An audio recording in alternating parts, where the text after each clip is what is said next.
Alright, so I guess read the TWAB. It's, oh, controversial would be dumb because it seems like, it's a video game, who cares? It's a weird one. There's some good, but I think a lot more bad. Just like my overall feels like, I feel like Bungie is thinking there's things that are an issue that aren't, or like they don't understand why things are the way they are. Like for instance, well, I'll get into that later, but first things first, they talked about weapon retirement, the world pool. What is this? The world pool, like loot pool, and how they're gonna rotate weapons back out and back in. Huh. I didn't know that was there. I've been playing this game for like 3 years. I know there's like one somewhere over there. Anyways, yeah, they're talking about bringing weapons in, bringing weapons out. Some people pointed out that if they take these weapons out, like for instance, gnawing hunger, you can't get the reckoning one, the reckoning title, or I think it was the dredging title, because you need to have like all the game and weapon or game and prime weapons for that. So there's that. Um, but the main thing too is like, for instance, they're talking about like removing weapons and stuff, right? Like I get it, I guess. I thought we learned that removing content isn't really the way to go, but I don't know, man.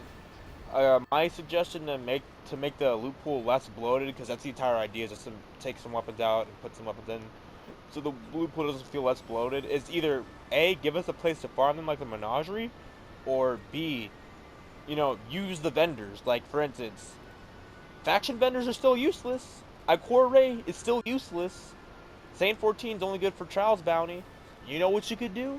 How about you take out all the faction weapons, like this submachine gun and all this other stuff, take them out of the world pool, and put them into the prospective vendors and bring back the faction system. You could do that. That could be a thing.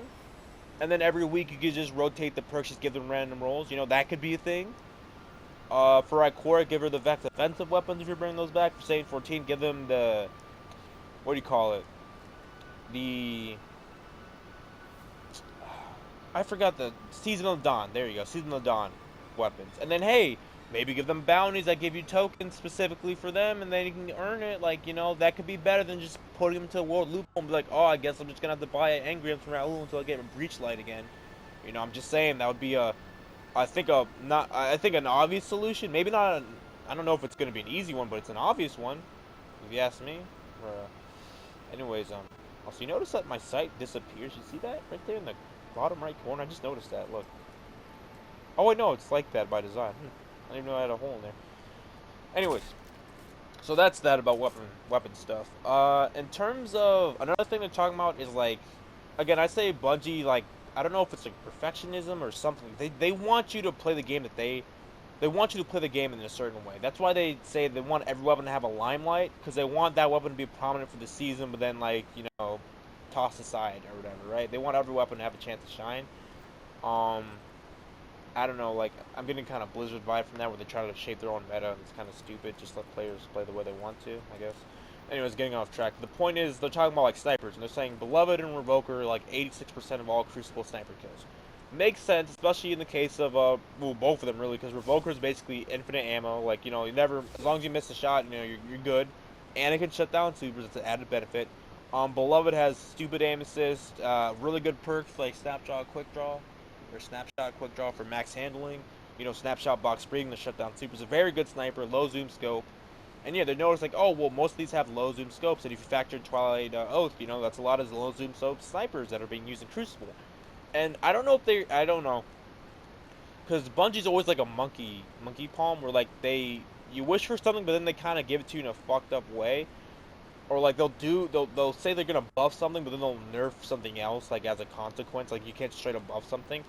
So I don't know, like the way they phrased it, I'm kind of worried that they're gonna nerf low zoom snipers and just increase the zoom factor. And again, it's like if you play the game, you realize why people gravitate towards low zoom scopes. Because realistically, high zoom scopes have no place in this game. Because I've never encountered a PvE activity or a PvP map where I'm like, damn, I wish I had a higher zoom so I could see this guy. Or damn, like the only time those scopes can even work, really, in my opinion, is that if you're a good sniper, I guess, like if it doesn't matter what zoom you're playing at, and two, if you're landing, right? Because if you're landing, like on a map like Bannerfall, maybe like at the bridge or whatever, I guess the high zoom scope could work for landing, but it's just weird because again, the benefit of low zoom scope is that you have a more You can see more of the map, right? You're not as tunnel vision, and again, it's just most of the maps are pretty small. Like like, you'd be surprised like how small these maps are. So like I don't understand why. I hope they're not. I hope they're saying that they're gonna give us more low zoom scopes and just saying we're gonna just increase the zoom factor and make you guys, use. Again, we want you to use higher zoom scopes. You're gonna nerf low zoom scopes. It's like like I feel like that's what they're gonna say, right? It's just weird. Um, and that's kind of how it is with reloader perks. Right? They're saying, oh, everyone's using a reloader perk. We don't like that, so we're gonna buff some of these perks, but nerf the shit out. Or not nerf the shit, but nerf reloader perks, right? And I think this submachine gun is kind of a perfect example of what I'm talking about. Is that in Destiny 2, perks are almost ubiquitous. I think is that the right word I'm using for? Like they're almost like universal, essentially, right? Like almost any weapon can have almost any perk, right? There's of course there's like what do you call it? Perk or weapon exclusive perks. Like I guess firing lines really only on snipers and that one linear fusion. You know, um, there's probably another one I can't think of. I'm not really smart right now. Like it's like 7 o'clock and I'm half awake. But you get the point, right? Like most of the perks are shared in Destiny 2 or Destiny 1. Another thing that I liked about it is that perks felt more unique and exclusive because you couldn't get a feeding frenzy on a hand cannon, right? You couldn't get, like there's certain perks that wouldn't, like outlaw wasn't as common on hand cannon, or was it common? I don't remember, dude. It's been forever. Actually, no, I had a outlaw reactive reload one. Never mind. But the point is, what I'm saying is like perks usually stuck to a class. Like you would see certain perks more like on certain weapons. Like you see more reloader perks on like hand cannons and shit like that, right? Like you wouldn't see. I don't think you would see outlaw on auto rifle if I'm correct, right? It'd be weird. But with Destiny 2, every like you can get feeding frenzy on a hand cannon. You can get I know this sounds really bad, but like you know what I'm talking about. If you play the game, you can get like perks I'm not thinking of. You can get on weapons you wouldn't think so. You wouldn't think of like, um. But yeah, like I think the issue with that comes with that is that, well, one, I guess it's fun that you can like get real weird perks on weapons, right? But at the same time, you gotta realize if the perk pool is so large for weapons, of course people are gonna gravitate towards the best perks. Like reload perks are great because again, you can reload fast, you can shoot more, right? Damage perks, of course. Like if you give me like let's say the perk pool right now, let's say the perk pool is like you got things like Zen Moment, Full Auto, Dynamic Sway Reduction, and Snapshot, right? Like that's the perk pool for like an auto rifle, right?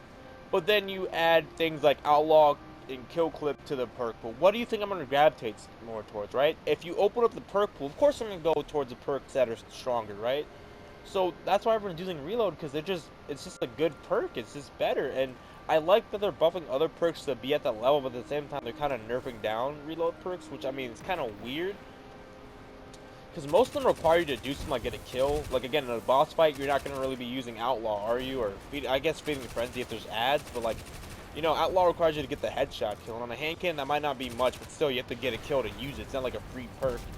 And then in the boss fight, like Outlaw Kill Clip, like that only works if there's an ad around it. So you get the, you get the kill, and then you get the Outlaw Reload with the Kill Clip to shoot the shit out of the boss, right? That's still like an active effort, it's not like a free give me.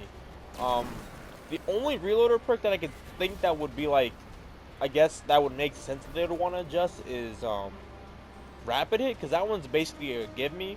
All you have to do is hit persistent shots, and then you're guaranteed,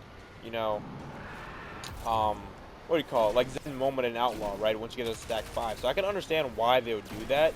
Like, at least with Rapid Hit. But the other ones, I don't know, man. Because they require you to actually get a kill or to do something. Which is weird. Again, probably should have said this earlier. I just thought about it now. But, like, for instance, my submachine gun has Overflow on it. Overflow was exclusive to Gambit and I think it was only exclusive to Gambit Prime weapons and Reckoning weapons, right? Well, I mean, they're the same thing, but same weapon. You get the point. But now, like, I can get it on my True Prophecy, the Future War Cult hand cannon. I can get it on the submachine gun. It's like weird, Like, I don't. They just keep adding all these perks to and it's just a mess, Trying to get, it's just like one big mess. I feel like Destiny's like it's like a hoarder's like dream, I guess, because like you're just drowned in loot. Weapons are everywhere, perks are everywhere, and it's just like it just feels like it. Destiny 2 just feels like a mess, I feel like that's what it feels like. Destiny 1 felt more like defined, like, okay, well, certain perks go on this weapon, damage perks aren't as common, reloader perks aren't as common, like, but, I don't know. I don't know how I feel about it. It's just weird. Also, important note, Bungie. I know they're not gonna watch this, like, whatever. But just let you know, people, if you use the last word, it's about to get better, because, I think they forgot last word existed and they're buffing hipfire grip. And last word is the only gun on console I feel that is actually worth hip firing. Like, sweet business, don't even hip fire, it's not worth it. Um, Maybe after the buff it will be. But I'm afraid that that thing, like, the last word already feels like kind of like a magnet, but I feel like with the buff to hip fire grip, it might become like just a super magnet, and it might just be like opening shot levels of stupid where you just hit a body shot and it counts as a headshot. I mean, that might be an over exaggeration, but like if you use the last word recently, even though the body shot damage got nerfed, they buffed the shit out of the hip fire mode of it, and it's smooth as butter, dude. Um, I feel like the last word right now is in a great spot. I feel like it's perfect. It requires you to be conscious of hitting headshots, because again, before you could just land, your 4 body shots, get a kill. That's like 0.8 seconds. That's kind of branded. You just hold down the fire button. Now, if you try to do that and you hit like 33s, you're just gonna get outgunned anyway. So you want to weave in headshots. So I feel like it's in a great spot. I don't know if the hipfire buff is gonna push it over the edge and just make it like a magnet laser, like just completely branded. Oh, it snaps to his head, and then boom, boom, boom, you win. Like, I hope that's not the case. But just overall, I feel like Bungie's just in a weird state. I feel like there's some of the decisions they're making are just either weird or like, again, the classic we're listening, but like no one really asked for this. Like, no one said, hey, let's nerf reloader perks. Like, I think someone said it best. Like, you nerfing Rampage is not gonna make me use hipfire grip, and that's true, right? You nerfing Outlaw is not gonna make me suddenly use, you know, hip fire grip or dynamic flare reduction. But now since they buffed it, I might actually consider it. But I'm still gonna, like, if a perk's strong, it's still gonna be strong unless they completely like neuter it. You know. Well, I'm trying to think of what damage perk. Like, I mean, yeah, like, yeah. That's it. That's all I have to say. I'm trying to think of anything else in the TWAB that was weird. I know, of course, the forums are pissed off like they always are. Again, I need to emphasize this though. They said the reloader perks wouldn't be as noticeable. Like, you'll notice it, but it's not like, oh my god, like Outlaw's half of what it used to be or something. I hope. Um, yeah, I mean, at the end of the day, you still got Rally Barricade, you still got Lunafaction boots, you still got Hunter Dodge Roll, you got Top Tree guns. You have ways to reload. I mean, Bottom Tree Striker reloads your weapon when you get a melee kill with a charged, punch. So, I mean, there's ways to circumvent reload anyways, so it's not the end of the world. It's just, it's like, why nerf reloader perks, right? I guess. Who knows? And I hope they buff some other perks too that aren't like, that aren't really used. Some perks I want to see more of are like Clown Cartridge. That's a great perk. I love that thing on a sniper. Like, I don't know. They said they're making some more new perks too, so I don't know. Again, yeah, sorry for rambling on. Thanks for watching.